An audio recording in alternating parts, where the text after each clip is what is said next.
Boy, we've come a long way. You know, in the old days, there were no lights, no heat, no creature comforts. Just creatures. Everyone comfy? No, sir. Not at all. Nowadays, you just plug everything into your car. You got lights, heat. We are out of pesto. I'll make a run. Hey, everybody comfy? No. Not at all. Okie doke. 우리 시대 가장 진화한 전기차, 양방향 충전에 완전히 새로운 현대 아이오닉 5.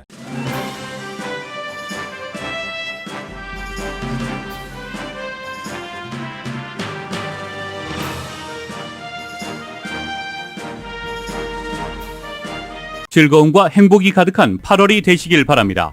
라디오 서울이 함께합니다. 강혜신의 오늘의 미국.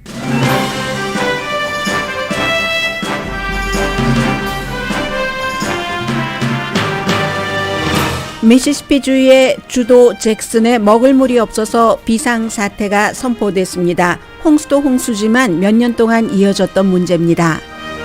남가주는 지금 올 들어 최고의 무더위입니다. 남가주뿐만이 아니라 네바다, 오레곤, 워싱턴주까지 마찬가지입니다. 주의할 정도의 폭염이고 기후변화의 위력입니다. 최근 지지율이 올라가고 있는 바이든 대통령이 트럼프 집 압수수색과 의사당 폭동 사건에 대한 공화당의 반응을 강하게 비난했습니다. 이 상태의 공화당은 법과 질서를 논할 자격이 없다고 말했습니다.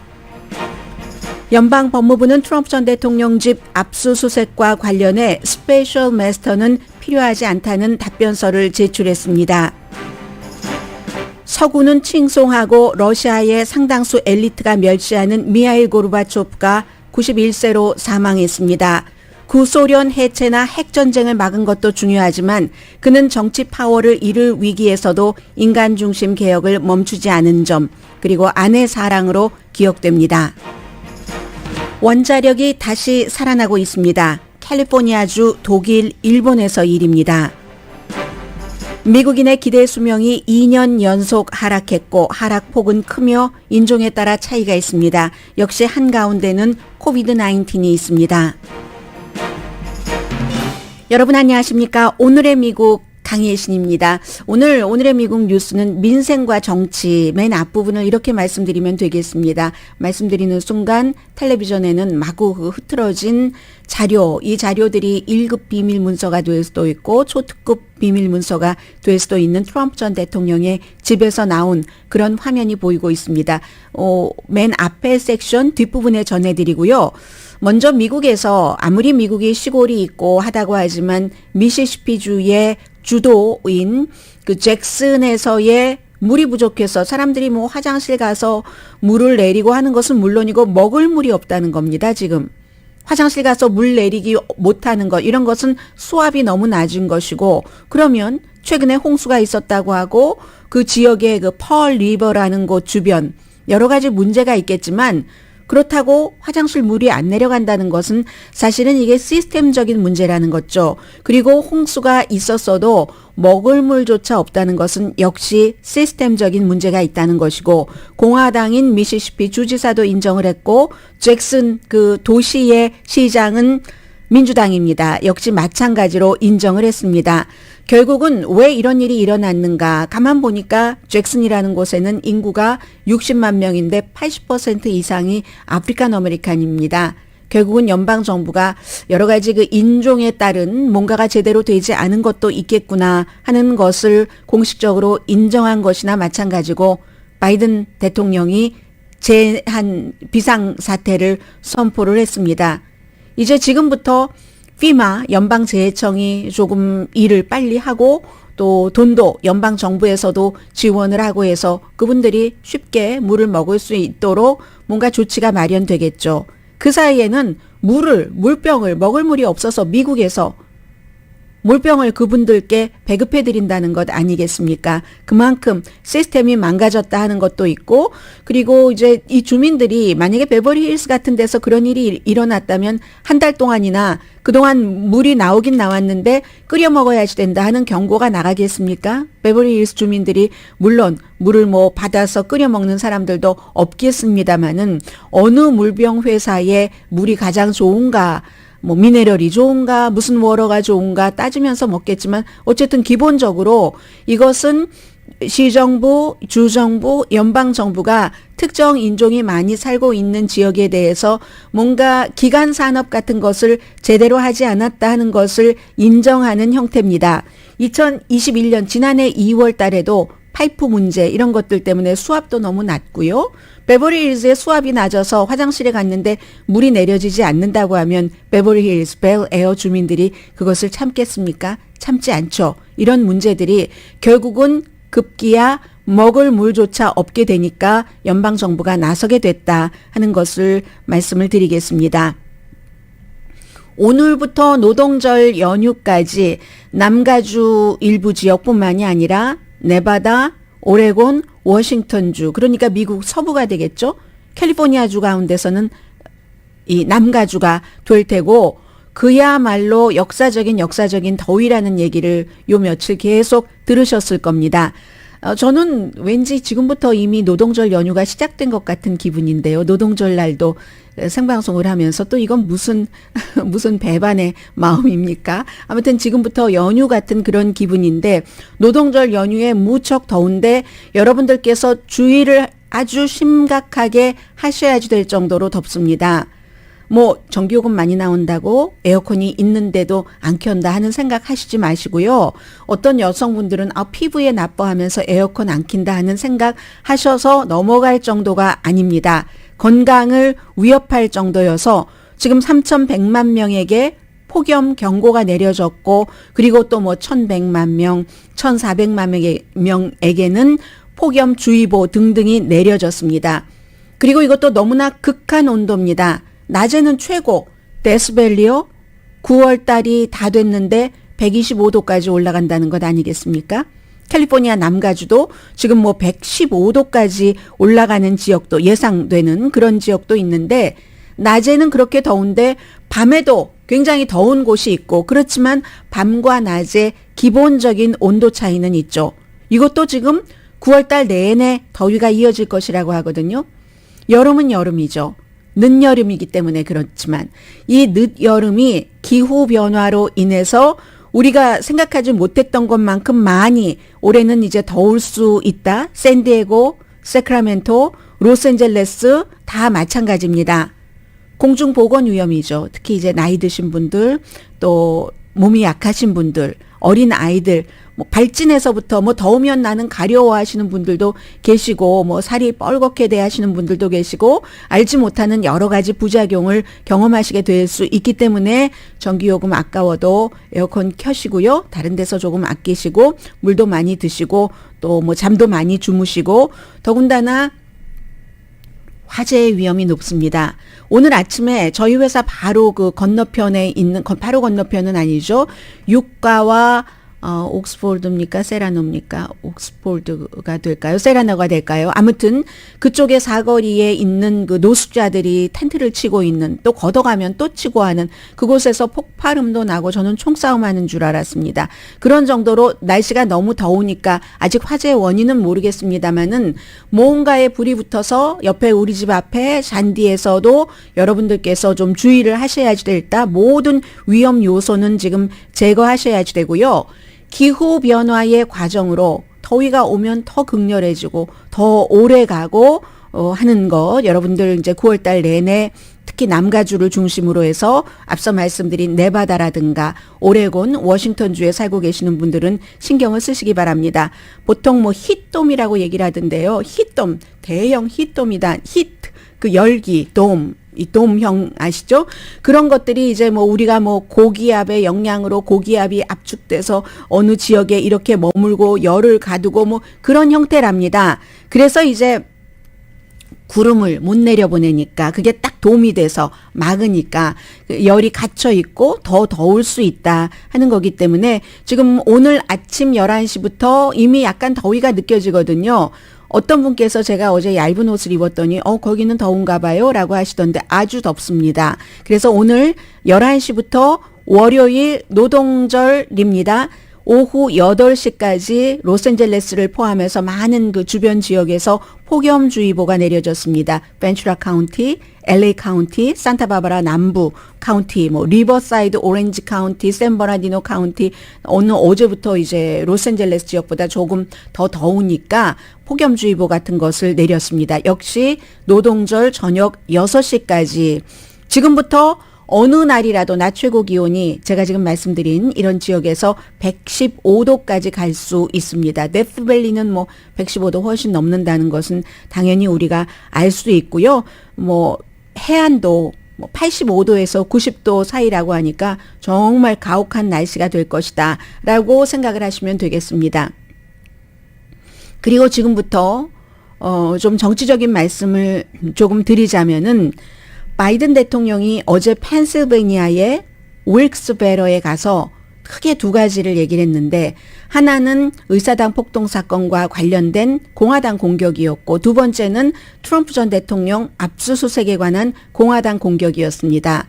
먼저 의사당 폭동 그 사건에 대해서는 요즘 계속 바이든 대통령이 힘을 받았습니다. 민주당 의원들도 대통령 괜찮네요. 저의 선거 캠페인에도 와주세요 하고 지지율도 올라가니까 이 트럼프 전 대통령 주변 사람들은 그 사람들에게 직접 얘기를 하면서 1월 6일 지난해 의사당에서 일어난 일을 비난하지 않으면서 무슨 법 집행, 법과 질서를 주장을 할 수가 있는가? 당신들이 도대체 무슨 주장을 하는 것인가? 의문을 했고요. 당신들이 말하는 법 질서, 당신들이 법 질서의 정당이다라고 할 자격이 없다. 그리고 1월 6일 의사당을 지키고 있는 경찰을 공격한 사람들을 어떻게 애국자라고 부를 수 있는가. 그리고 그러기 위해서 어제 이제 공공안전을 얘기하는 자리였기 때문에 경찰 기금을 더 많이 지원을 할 것이라고 얘기를 했습니다.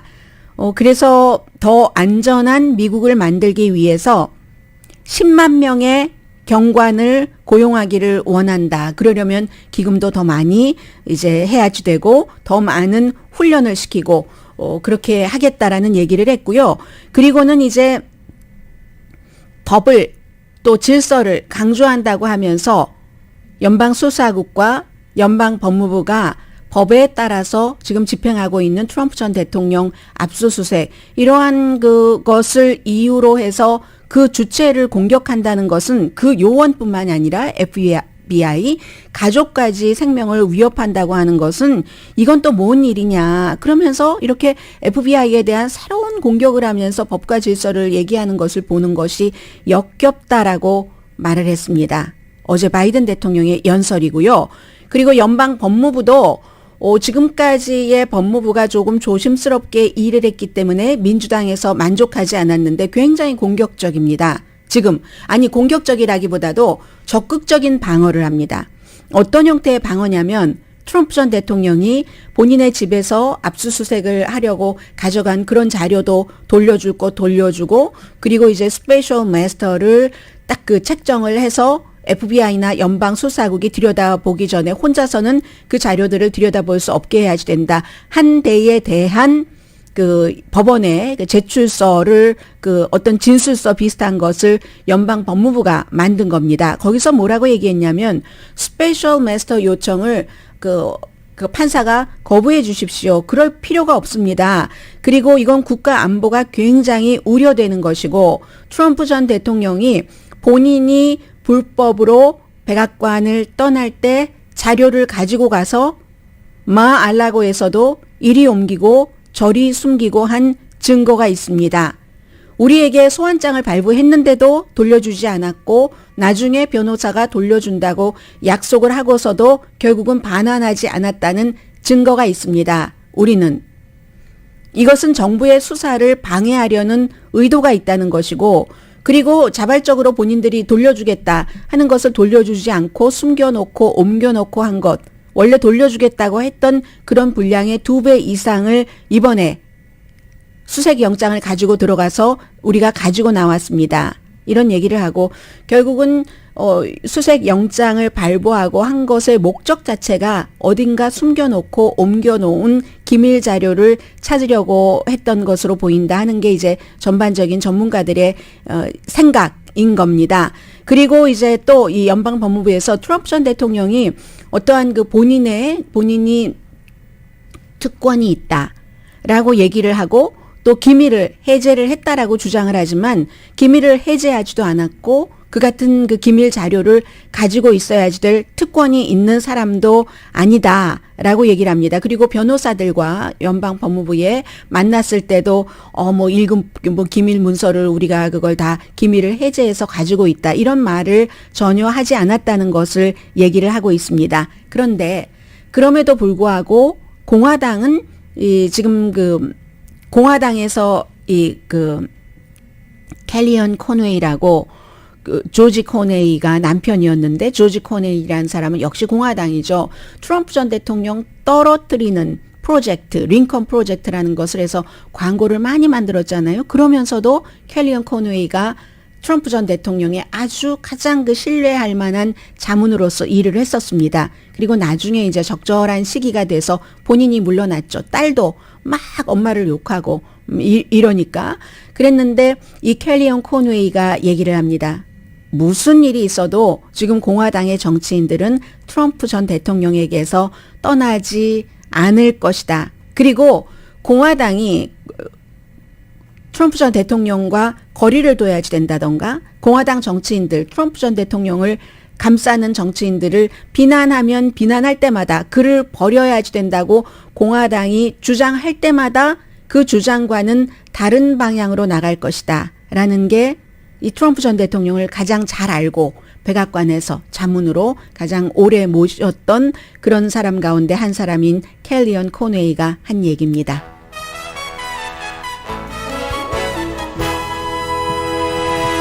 그리하여 중간선거는 날이 갈수록 달이 갈수록 바이든 대 트럼프, 트럼프 대 바이든의 대결이 될 것으로 보입니다. 오늘의 미국이죠. 왜 오늘의 모임이라고 했죠? 오늘 저 모임이 있습니까? 아무 모임 없는데요. 제가 단기 기억 상실증이 아니라면은 오늘의 모임이 아니라 오늘의 미국은 존경받는 기업 17년 연속 1위, 소비자 신뢰도 1위인 유한양행 뉴오리진 미주 총판 피부과학 셀리온, 이민법 가정법 전문 제인정 종합법률 사무소, 절개를 최소화하는 복강경 수술 전문 장지아 외과, 프리미엄 고기 쌈밥 전문 레스토랑 쌈, 재래식으로 직접 만드는 검정콩 생순두부 수라원 순두부, 한국 홈쇼핑 공동펀입니다. 잠시 뒤에는 사실 오늘 제가 가장 많은 시간을 준비를 했었던 것 같고 준비라기보다 이제 뉴스하는 사람으로서 하나의 획이 딱 그어질 때는 거기에 대한 좀 정리해두는 게 필요하잖아요. 그래서 사실은 어제 오후부터 오늘 아침까지 저의 마음속에 계속 있었던 그런 이슈입니다. 아마 제가 잠시 뒤에 전해드릴 이 내용을 통해서 여러분들께서도 1990년대부터 지금까지 어떤 큰 물줄기를 정리한다고 할까요? 아, 그런 일이 있었지 하고 조각조각을 맞추는 그런 시간이 됐으면 좋겠다 하는 뜻에서 잠시 뒤에 전해드립니다.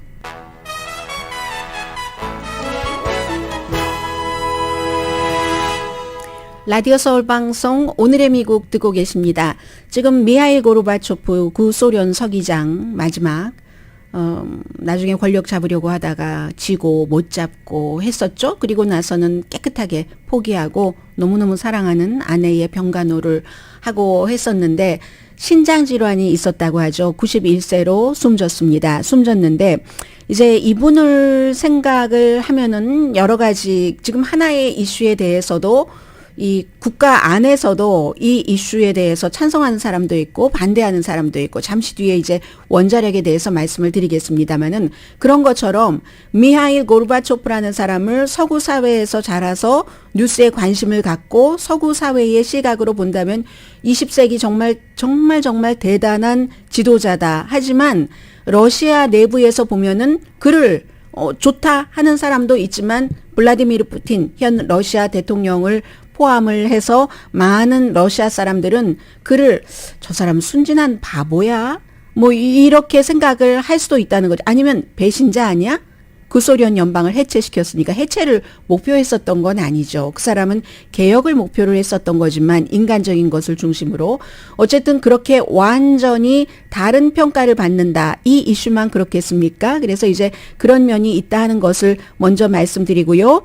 구소련의 마지막 지도자였고 공산당 서기장이었고 1985년부터 91년까지 옐친에게 넘겨줄 때까지 구소련 연방을 그 해체한 설계사라고 할까요? 그렇게 하려고 설계한 것은 아니지만 그래서 이제 고르바초프를 존경하죠. 거의 40년 동안 혼자서 그것도 거의 혼자라고 할 수 있죠. 구소련에서는 동서냉전을 끝냈고 이 동서냉전을 끝내는 게 이 사람이 인간 중심적인 그런 것들이 있어서 그렇고 세계를 그렇게 핵무기 위협으로 가져가야지 되는가? 이런 생각도 있는 사람이고요. 그리고 구소련 연방이 해체가 됐다는 것은 리투아니아부터 시작을 해서 그 당시에 이제 뭐 우크라이나가 독립하고 할 때는 정말 놀랐었죠. 구소련 연방이 해체됨으로 인해서 유럽도 무척 많이 변했고 소련의 강경파를 제압하고 핵 재앙 없이 냉전을 끝낸 정말로 현명하고 우상 파괴적인 정치가이다. 이게 이제 서방 세계에서 보는 겁니다. 1990년도에 노벨상을 받았습니다. 그 노벨상 상금으로 이 사람은 구소련의 지도자치고는 정말 너무나 가난했었던 사람이에요. 나중에 정치에서 물러나고 나서 광고를 찍었어야지만 될 정도로 피자헛 뭐 의미도 있지만 그래서 노벨상 그 상금 받은 것으로 최근에 러시아가 엄청나게 압박받은 그런 신문을 만들었습니다. 서구 사회는 좋아할 수밖에 없죠. 페레스트로이카, 뭐 개혁, 구조조정 뭐 이런 것. 목적지인 완전한 이 미하일 고르바초프의 완전한 목적지인 뭐 좀 민주주의적 인도적인 그 사회주의 여기에 도달하지 못했습니다. 중간에 실패했기 때문에. 그렇지만 어떻게 보면은 그 같은 목적과 이상은 유토피아였기 때문에 이루어지지 못했을 수도 있다. 제가 지금부터 여러분들께 말씀드리는 것은 미국의 뉴욕타임즈, 영국의 BBC, 가디언, 무슨 이코노미스트, 그 밖에 많은 통신 등 주요 기사들을 읽고 제가 이제 부분 추려낸 겁니다. 그런데 이제 러시아의 엘리트들에게는 배신자는 아니더라도 이상하다, 바보다, 뭐, 어떻게 그럴까. 그리고 또 하나는 권력이라든가, 안락한 생활이라든가, 뭐 이런 많은 것, 정말 수억 명의 그 인명을 손에 쥐고 있었던 이런 사람이 91년도에 그것을 거기에 매달려서 막 그 크링투 그런 권력에 매달린 것이 아니라 그걸 놓아버린 거잖아요. 구소련의 그 지도자 자리에서 결국은 그 아주 추하게 잡지는 않았다는 겁니다. 어쨌든 그런데 순진하다 하는 것은 아니 뭐 돈도 못 벌고 소련 붕괴만 만들고 그러니까 이거는 뭐 순진한 거야, 바보야, 뭐 하자는 거야 이런 식으로 배신자는 아니더라도 러시아의 엘리트 가운데선 그래서 당시에 해체됐었던 것을 찾아가겠다. 라는 게 블라디미르 푸틴이 인기 있는 이유잖아요. 구소련에서 미하일 고르바초프의 인생에 있어서 영웅이 이제 크게 변하지 않는 영웅이 두 사람이 있는데 알렉산더 헤르젠 그리고 비사리온 벨렌스키라는 두 사람의 뭐 사상가 19세기 그런데 뭐 다 모든 것 이름이니 뭐니 뭐 외울 필요도 없지만 관심사가 이 두 사람의 사회주의 그 사상가가 인간의 존엄성 개인의 존엄성에 굉장히 관심을 뒀고 그래서 고르바초프도 그들의 개인적인 존엄성에 관심을 두는 것을 책을 통해서가 아니라 마음으로 이 두 사상가를 그 마음속에 이렇게 그 함께 살고 있었다는 얘기를 합니다. 그래서 사실은 이 보리스 옐친에게 권력을 이양하고 이런 관계에서 마지막으로 만나서 8시간 동안 보리스 옐친과 얘기를 하고 초대 대통령이잖아요, 러시아에.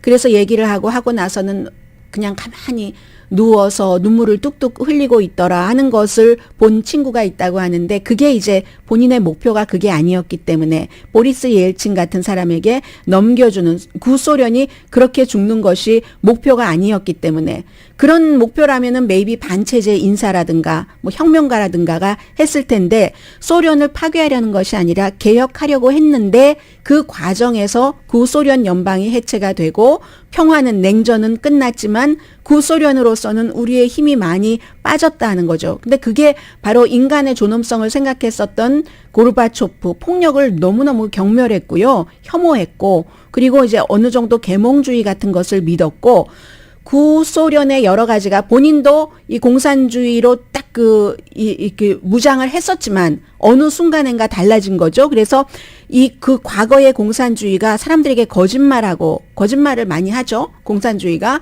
억압을 하고 그러니까 그러한 것은 끝내야지 된다. 정치적인 생명을 걸고라도 그렇게 했다는 겁니다. 스탈린이 완전히 권력을 장악하고 농민을 막 제거하고 할 때 그때쯤 1931년도에 태어났습니다.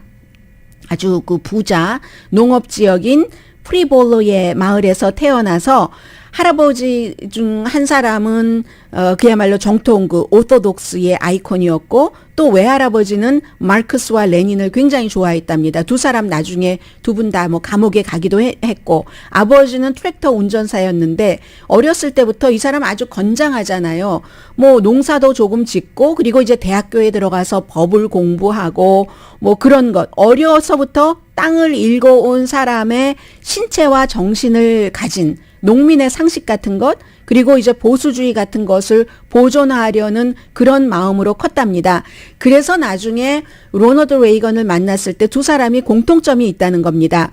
단순하게 이 사람이 마르크스 레닌주의자가 아니라 뭐 감수성이라든가 인간에 대한 본성이라든가 이런 것들이 작은 농장 커뮤니티에서 자라서 두 사람 다 자수성가한 사람이잖아요. 그렇기 때문에 낙관주의도 있고 전후에 대한 냉전 이후에 대한 어떤 확고한 확신 같은 것이 있기 때문에 그럴 수 있다는 거죠. 그래서 냉전이 구소련과 미국 사이에서 끝났던 것은 미스터 쿠르시초프가 아니라 고르바초프와 레이건의 이 같은 뭐라고 할까요? 코드가 맞는다고 할까요? 그러한 여러 가지는 구소련의 경제가 정말 후졌죠, 그때. 경제가 후졌기 때문에 과학 같은 데서 미국보다 더 앞서갔고 했었던 소련이 무너지고 만 것이지만 이처럼 고르바초프와 레이건의 공통점을 바탕으로 한 서로가 서로를 좋아하는 호감도, 친화력 같은 것도 많은 영향을 미쳤다고 생각을 합니다. 그래서 전문가들이요, 제 생각이 아니라. 그래서 이제 고르바초프 같은 경우는 막 핵무기 많고 사람들을 억압하고 거짓말하고 하는 그러면서 세계 초강대국, 슈퍼 강대국이 되는 것보다는 구소련, 러시아 사람들의 생활에 농민들의 생활에 더 좀 보탬이 되는 생활을 개선하려고 하는 것에 더 많은 관심을 가졌다는 겁니다. 그러니까 군비 경쟁은 저 허튼 짓을 왜 하지? 의미가 없다라고 고르바초프가 생각을 했다는 거죠. 이게 이제 스탈린이 죽음으로써 시작된 논리적인 결론이라는 겁니다. 대학교 다닐 때 스탈린이 죽었는데 56년도에 니키타 후르시초프가 스탈린의 개인 숭배를 굉장히 비난을 했을 때 그때 당시에는 고르바초프는 젊은 공산당원으로서 공산주의자들에게 메시지를 전파해야 되는 그런 의무가 있었는데 그런데 그러다가 스탈린주의의 왜곡된 사회주의 같은 것을 청산을 해야지 된다. 이 결론을 내렸다는 겁니다. 결론을 내리고 이게 이제 평생의 과제가 됐다는 거죠. 과제가 돼서 이제 이렇게는 살 수 없다. 이렇게는 살 수 없다 하면서 1985년도부터 집권을 하기 시작했는데 처음에 집권 초기에는 서기장으로 선출되고 할 때는 젊음이 있었죠. 54세에 서기장이 됐으니까요. 그 당시의 나이로는 그다지 나이가 많은 건 아니었잖아요. 젊음이 있었고 젊으니까 신선했고 에너지가 있었고 그리고 무엇보다 당시에는 그렇게 오래 억압받고 살던 구소련 사람들도 인간적인 것에 끌렸다는 얘기입니다. 그런데 이제 그때 또 뭐 체르노빌 폭발 이런 것도 있고 정부가 막 은폐하려고 했었던 것도 있고 이게 공산주의의 모든 오만과 거짓과 뭐 인간을 무시하는 이런 것의 전형이다 하면서 기회를 포착한 거죠. 더 이상 공산주의, 사회주의에서의 어떠한 정부 눈치를 보는 노예 근성이라든가 아부한다던가 박해한다던가 아니면 내 사람만 챙기기, 인맥, 혈연 이런 건 안 된다고 시스템을 비난하고 나왔습니다. 그래서 이제 그 자리에서 여러 가지 개방성, 뭐 글라스노스트를 지지를 했고 그런 것이 진정한 사회주의다 했는데 중간에 이게 완성을 못 간 거죠. 그래서 이제 최초로 89년도에 경쟁, 선거로 해야지 돼 하면서 수백만 명 앞에서 어떠한 그 토론회가 생중계돼야지 된다 했고 그때 망명했다가 돌아온 반체제 물리학자 안드레이 사하로프 기억하시죠? 이 사람이 공개적으로 본인은 이미 85년부터 4년 동안이나 5년 동안이나 서기장을 지내고 있었는데도 본인에게 공개적으로 도전하는 것을 허용을 했습니다. 그때 구소련 사람들도 눈을 많이 떴고 공산당의 정치 독점은 신비와 함께 무너진 순간 이것도 서방 세계에서는 굉장히 좋아하죠. 그런데 이미 그때 이제 구소련은 해체되고 있다는 신호를 보여서 그래서 이 사람이 91세가 됐는데 올해 그 리투아니아에 대한 어떠한 것에 피소된 적이 있죠. 이 고르바초프가. 구소련 해체를 완전히 원하지는 않았다는 게 증명이 된 건데 소련 연방이 막 흔들리면서 리투아니아가 제일 먼저 독립한다고 하니까 고민의 고민 끝에 결국은 이제 KGB와 뜻을 같이 해서 리투아니아에 탱크를 보냈습니다. 물론 뒤에 고르바초프는 리투아니아 사람들의 생명을 지키기 위해서 그랬다 하지만 아무튼 그 당시 그 일로 이번에 올해 뭐 2월인가 3월 달에 리투아니아 그 피해자 가족들로부터 피소가 됐고 그 일이 있고 나서 사실은 똑같은 일을 했었던 KGB에 의해서 쿠데타 그게 성공하진 않았지만 이 쿠데타 시도가 있어서 고르바초프가 휴가 중에 가택연금 되고 했었잖아요. 그런 일들을 다 겪고 그리고 그 다음부터는 이제 공적인 정치인이 되기보다는 집으로 가서 뇌졸중으로 쓰러진 아내 라이사를 돌보기 시작했죠. 나중에 이제 옐친에 도전을 했지만 그 옐친 도전은 실패를 해버리고 말았습니다. 그래서 이제 그러한 것이 정치적으로는 그 고르바초프의 어떠한 것이라고 하고 그 이후에는 여러 가지 중요한 일이 세계에 있을 때마다 기고문 등등으로 본인의 의견을 제시를 했습니다. 그리고 이 사람이 굉장히 인간적이라는 것은 이렇게 개인적으로 인간적이라는 것은 집권할 때도 인간적이었다고 볼 수 있겠는데 와이프에 대해서 정말 숨기지 않는 애정. 대학교 다닐 때 만났던가 그런데 46년을 같이 살았습니다. 너무 사랑을 해서 나중에 그 아내가 99년도인가 언젠가 숨졌는데요. 그때 내 인생의 중요한 의미를 잃었습니다. 그렇게 공개적으로 얘기를 했고 이렇게 심각한 심각한 외로움이라는 단어를 이처럼 느껴본 건 내 인생의 처음입니다. 이건 뭘 얘기하냐면 뭐 아내를 사랑했다 차원을 넘어서 공산주의자들이 어떻습니까? 리설주야 누구야 뭐 현송월이 이렇고 저렇고 블라디미르 푸틴이 뭐 결혼을 했어 애인이 누구야 하는 것을 불문에 붙이잖아요. 그것도 깬 겁니다.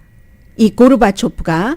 왜냐하면 국가의 어떠한 항상 국가의 일시적인 이익보다 개인의 행복권, 개인의 삶, 개인의 존엄성 같은 것을 더 우선한다는 거죠.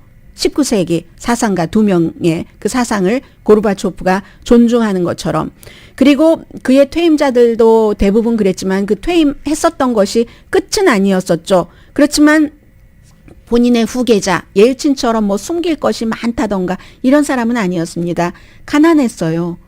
그 구소련의 지도자들로 볼 때는 이 사람은 정말 숨길 재산도 없었고 해서 사임 뒤에 몇 년 동안 돈 벌기 위해서 피자헛 광고했잖아요. 근데 이것 의미가 있긴 있죠. 어떠한 자유, 자본주의 해서 이제 손녀딸과 같이 피자헛에 가는 그런 그 광고도 했었고 미국의 패스트푸드 레스토랑이 붉은 광장 그 옆에 들어온 그런 것, 러시아의 현대화를 보여주고 싶었던 그런 거겠죠. 그리고 1990년도에 노벨 평화상을 받은 돈으로 러시아, 지금 푸틴이 징글징글하게 싫어하는 노바타 가제타 창건하는데 그 돈을 썼습니다.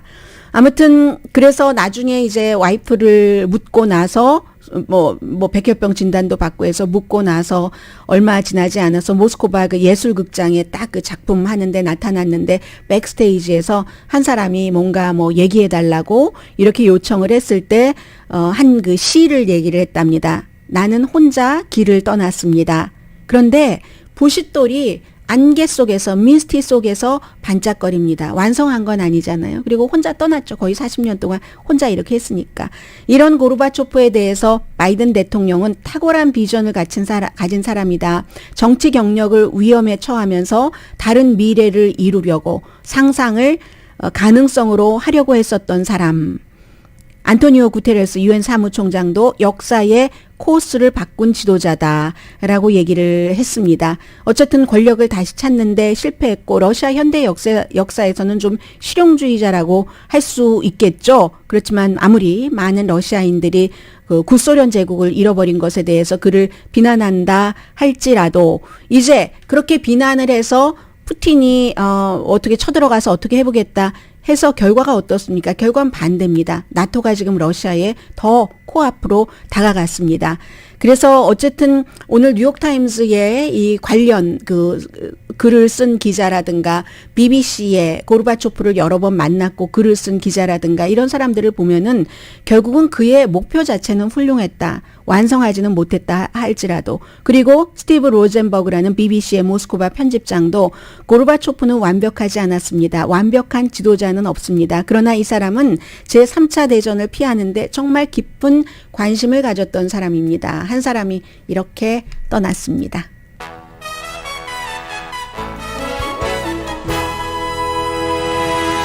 라디오 서울 방송 오늘의 미국 듣고 계십니다. 원자력이 부활하고 있다. 악시오스가 오늘 보도를 했는데 국가마다 상황이 다릅니다. 원자력에 대해서는. 그리고 그런데 제가 이제 이 뉴스를 전해드리는 것은 조금 달라지고 있네 하는 그런 내용도 있고 또 국가마다 아니면 정당마다 정치인마다 또는 내가 지지하는 정치인이 이것을 지지하니까 나도 지지하고 이렇게 얘기를 꼬아서 다른 나라의 사태를 왜곡하거나 반대로 전하기도 합니다. 한국에서 많이 그럽니다. 원자력에 대해서도. 그래서 이제 이건 뭐 그런저런 이유로 전해드리고 있는데 또 사람이 마음대로 되는 게 없어요. 원자력도 사실은 웬만하면 안 하려고 해보는데도 이게 안 되는 겁니다. 에너지 위기가 있고 그리고 기후 위기도 있고 해서 세계 모든 정부가 원자력에 대해서 새로운 시각을 갖고 있다는 겁니다. 미국뿐만이 아니라.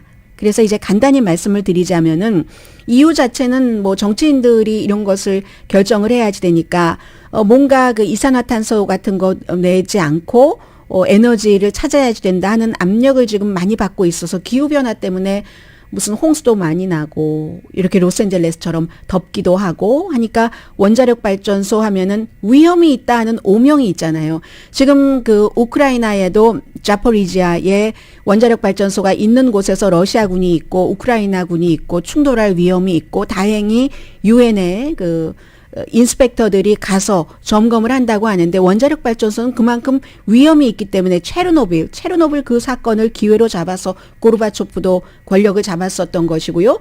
그래서 오명이라는 것은 있습니다. 한번 사고가 나면은 너무나 오랜 동안 엄청나기 때문에 그런데 이 오명이라는 것도 상황에 따라서 달리 적응 내지는 해석을 할 수밖에 없다는 거죠. 적용을 시킬 때 우리의 생활에 캘리포니아주 현재로서는 기본적으로 이미 원자력 폐기를 하겠다 하고 결정을 해놨었던 곳이 있잖아요. 뭐 한국도 어디 몇 년에 폐기한다. 미국도 어디 폐기한다 하는 결정이 있었는데 그 같은 결정을 당분간 이 에너지 문제가 좀 해결될 때까지는 재고한다. 재검토를 한다는 얘기입니다. 대표적인 예가 미국에서는 캘리포니아주죠. 2025년까지 몇 년 남지 않았었죠. 완전히 폐쇄할 예정인 캘리포니아주의 마지막 남아있는 원자력 발전소 수명을 연장시키는 새로운 법안 지금 하고 있잖아요. 그렇게 캘리포니아주처럼 미국 내에서도 캘리포니아주처럼 원자력 발전소를 싫어하는 캘리포니아주는 친환경이니까 그런 곳이 있고 그런데 그런 캘리포니아주에서조차 이걸 재검토한다는 얘기입니다. 독일이요? 연말까지 원래 그 남아있는 원자력 발전소를 폐쇄할 예정이었습니다. 그런데 러시아의 우크라이나 침공으로 에너지를 가장 많이 그 에너지 부분에 있어서 피해 불편을 겪고 있는 곳이 독일이잖아요. 그래서 올해 말까지 완전히 폐기한다고 했는데 이걸 재가동해야지 되는 것 아닌가라는 것을 지금 상의를 하고 있다고 하거든요. 올해 말이래요. 몇 개월 남지 않았잖아요. 3개월밖에 남지 않은 얘기입니다. 일본 에너지가 늘 부족하죠. 에너지에 대해서 이 일본 총리도 2011년입니다. 후쿠시마 원전 사고. 이 후쿠시마 원전 사고를 들어서 한국에서는 원자력 발전소를 폐쇄해야지 된다는 이런 주장도 상당히 많은데 2011년 후쿠시마 원전 사고 이후에 일본이 겪은 그 문제는 말도 못하게 깊습니다. 이게 이제 경제적인 문제, 그쪽 지역의 해산물 수출 문제, 기타 등등. 그런데 그 뒤에 가동을 중단시킨 원자로를 재가동해야지 된다. 그리고 원자력에 대한 아주 좀 광범위한 정책 변환을 지금 그 일본에서도 고려하고 있다는 거거든요. 이런 문제예요. 그래서 원자력 발전소의 황금기는 1970년대였죠. 당연히. 그때는 이제 천연가스 같은 것이 널리 퍼지지도 않았고, 그런데 막 그 오일 값이 너무 오일 파동이 있었고, 너무 크게 올랐고, 그리고 게다대고 얼마나 건설 붐이 있었습니까? 어느 나라에서나, 중동에서, 한국도 그로 인해서 돈 많이 벌었잖아요. 이 건설 붐은 있는데 모든 산업은 에너지인데, 에너지 값은 아주 커지고, 그러니까는 이게 완전히 원자력 발전소의 황금기였죠. 1974년도에 미국 원자력위원회는 원자력이 그 세기 말까지 미국 국가 에너지의 절반을 차지할 것이다라고 예측을 했었습니다. 1974년까지. 그런데 1990년 이후에 20%밖에 안 되거든요. 왜냐하면 환경 문제도 그렇고 안전 문제가 있어서 원자력 발전소 건설이 아주 줄어들었고, 이미 건설된 것도 수명을 좀 빨리 단축시키고, 더군다나 미국에서도 사고 나면 그런 일이 있죠. 1979년도에 펜실베니아 원자력 발전소가 사고가 나서 3마일 아일랜드에서, 그래서 이제 그런 일이 있었는데, 결국은 지금 에너지 비용이 아주 크게 늘어나면서 세계 시장을 혼란시키고 있는 겁니다. 물론 모든 그 원자력 발전소를 다시 재가동한다던가 재검토한다던가 하는 것은 아니죠. 그런데요, 이번에 인플레이션 삭감 법안에 꼭 전기자동차, 한국에서 지금 와서 항의하고 있는 전기자동차에 대한 인센티브 이런 것만 주는 게 아닙니다. 처음으로 원자력 발전소를 운영하기 위한 인센티브를 주는 것도 그 안에 포함이 되어 있습니다. 프로덕션 텍스 크레딧이라는 이름으로 생산 세금 공제 이런 보조금을 원자력 발전소 그 시설에 주고 있거든요. 그렇지만 그렇다고 해서 앞으로 원자력 발전소가 더 확 퍼진다, 이걸 그런 큰 기대를 하고 있지는 않습니다. 워낙에 원자력 발전소는 만드는데 돈이 많이 들잖아요. 그리고 나중에 폐기물을 어떻게 할 것인가, 부지 선정에 있어서도 주민들이 누가 좋다고 하겠어요? 정치적으로 굉장한 골칫거리가 되죠. 그래서 무엇보다도 비싸고 하니까 새로 막 짓는다던가 이런 것은 아니겠으나, 르네상스는 없지만 1970년대처럼, 그렇지만 당분간은 조금 폐기하려고 했었던 것도 사용할 수 있다. 다 이렇게 조정해 가면서 살아가는 거죠,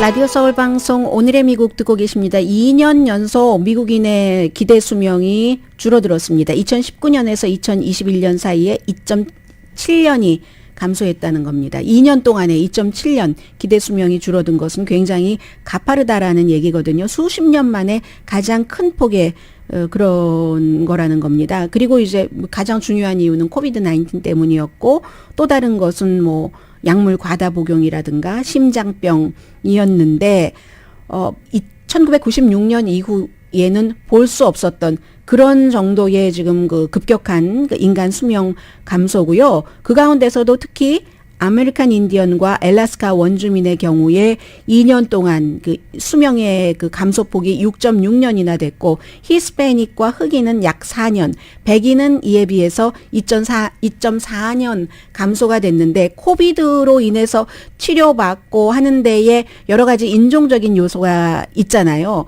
그 인종 자체가 뭐 조심하지 않아서 그런 것도 있고 그 인종 그 커뮤니티에 대한 헬스케어 시스템도 있고 아무튼 그렇습니다. 그래서 코비드로 미국에서 숨진 사람이 지금 100만 명이 넘고요. 100만 명 넘고 지금도 날마다 475명이 코비드-19 바이러스로 숨지고 있습니다.